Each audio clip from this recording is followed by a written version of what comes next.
Assalamualaikum warahmatullahi wabarakatuh. Waalaikumsalam warahmatullahi wabarakatuh. Bagaimana kabarnya anak-anak? Pagi hari ini sehat semua? Alhamdulillah. Alhamdulillah sehat semua. Baik, sebelum kita mulai pelajaran pada pagi hari ini, alangkah baiknya kita membaca doa terlebih dahulu ya. Mari kita membaca doa bersama-sama. Bismillahirrahmanirrahim. Rabbi israh li sadri wa yassir li amri wahlul 'uqdatam min lisani yafqahu qawli. Rabbi zidna fahma warzuqna fahma. Amin ya rabbal alamin. Amin. Baik, sebelum itu Ibu absen terlebih dahulu ya. Ya Ibu. Ananda Lailatul Nafisa, Hadirah. Nafila Laili, Sofia, hadirah. Alhamdulillah sehat semua ya. Hadir semua berarti sehat semua. Alhamdulillah. Baik, minggu kemarin kita sudah belajar tentang taharah. Ya, sekarang hari ini kita lanjut belajar bab wudhu. Baik, tujuan mempelajari wudhu di sini ialah anak-anak bisa mengetahui apa sih yang dimaksud dengan wudhu. Yang kedua, anak-anak mengetahui syarat-syaratnya wudhu, dan anak-anak mengetahui rukun-rukunnya wudhu, dan anak-anak juga bisa mempraktikkan wudhu dengan baik dan sah. Seperti itu. Langsung saja, apa sih yang dimaksud dengan wudhu? Wudhu berasal dari bahasa Arab al-wada'ah yang memiliki arti al-hasan dan an-nadhafah. Al-hasan ialah keindahan, sedang an-nadhafah ialah kebersihan. Seperti itu. Jadi anak-anak sebelum melaksanakan sholat, kita wajib mengambil wudhu terlebih dahulu ya, agar sholat kita diterima. Terus selanjutnya ialah syarat-syarat wudhu. Yang pertama itu harus Islam. Jadi orang yang tidak Islam itu tidak wajib berwudhu dan juga tidak wajib sholat, seperti itu. Yang wajib itu adalah orang Islam. Terus yang kedua, baligh, suci dari haid dan nifas, tidak ada barang yang mengubah air. Harus tidak ada barang yang mencegah air ke dalam kulit kita, seperti bedak yang terlalu tebal itu. Jadi kita dibersihkan terlebih dahulu agar air wudhu kita masuk ke dalam kulit kita, seperti itu ya. Terus setelah itu harus tahu pada rukun-rukunnya wudhu, harus meyakini fardunya wudhu. Terus harus tahu fardunya wudhu, harus tidak meyakini fardunya wudhu ke sunnah atau sunnah ke fardunya wudhu. Dilanjut air suci, airnya harus suci gitu ya. Bukan air mustakmal. Kan kemarin sudah dibahas minggu kemarin ya di bab taharah. Ya. Baik, selanjutnya fardu-fardunya wudhu. Fardu-fardunya wudhu ada 6. Yang pertama, niat. Niat itu harus ada di dalam hati ya, agar wudhu kita sah. Mari kita baca bersama niatnya wudhu ya. Iya Bu. Bismillahirrahmanirrahim. Nawaitul wudu'a li raf'il hadasil asghari fardan lillahi ta'ala. Ya, pintar semua dah anak-anak. Selanjutnya yang kedua, membasuh wajah. Batasan-batasan yang harus kita basuh ialah yang pertama, di atas kita harus basuh dari tumbuhnya anak rambut ya. Terus di sampingnya itu kita harus membasuh sampai anak telinga. Dan di bawahnya harus sampai di bawah dagu. Seperti itu. Tadi pagi kalian itu semua dibasuh kan? Ya. Ya. Apabila kita tidak membasuh itu semua, nanti wudhu kita tidak sah gitu. Selanjutnya membasuh kedua tangan. Membasuh kedua tangan yaitu dari jari-jari sampai hingga siku. Itu harus dibasuh semua. Selanjutnya mengusap sebagian kepala. Mengusap seperti ini sebanyak 3 kali.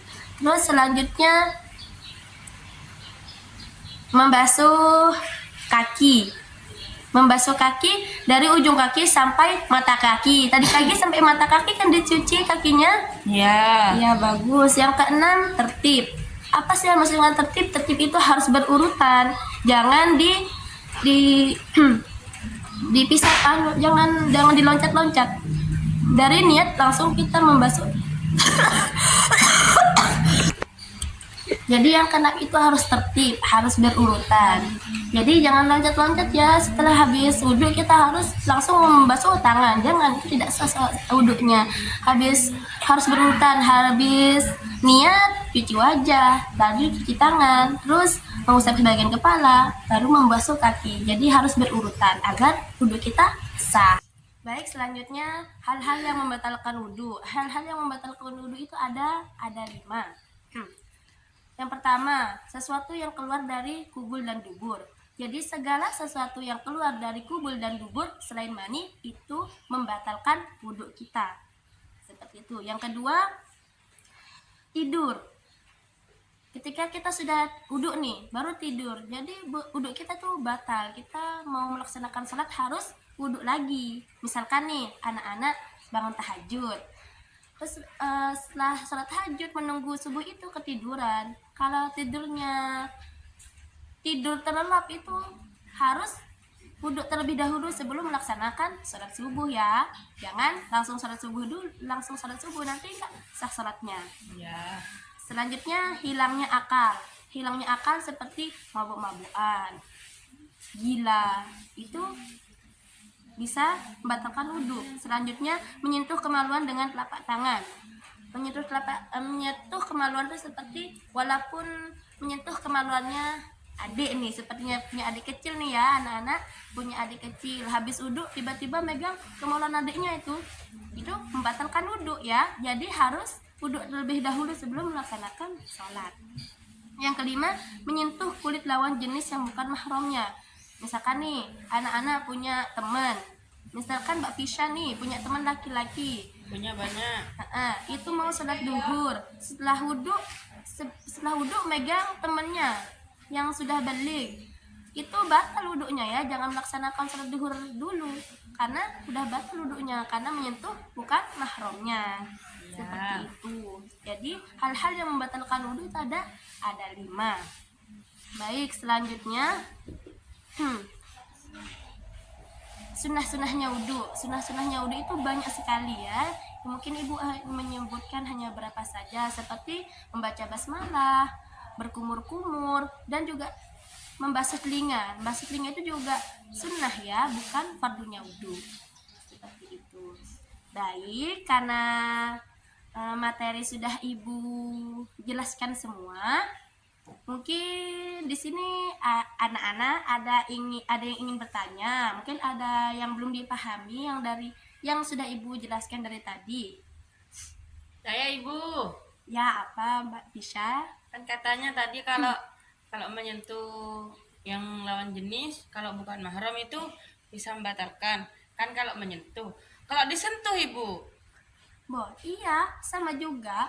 Misalkan nih Fisha mau sholat duhur, mau wudhu nih, wudhu sudah, mau sholat duhur. Tiba-tiba misalkan Mas Dimas menyentuh Mbak Fisha nih, itu batal juga karena bukan mahramnya. Walaupun Mbak Fisha yang nggak menyentuh terlebih dahulu Kak Dimas nih, tetap batal karena Mbak Fisha bersentuhan dengan Mas Dimas gitu. Berarti disentuh sama menyentuh, disentuh ataupun menyentuh itu tetap batal Ibu. Iya, sama-sama batal. Walaupun Mbak Fisha nggak menyentuh terlebih dahulu itu sama-sama batal ya Mbak Fisha, Iya, Mbak Ibu. Kofi, Mbak Nafila. Nanti salahnya kalau mau sholat disentuh sama Mas itu, Mas Dimas itu batal ya, jangan sholat, nggak sah loh.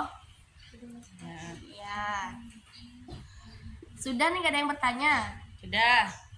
Sudah. Ya, di sini Ibu punya gambar tata cara berwudhu yang benar. Ini ya.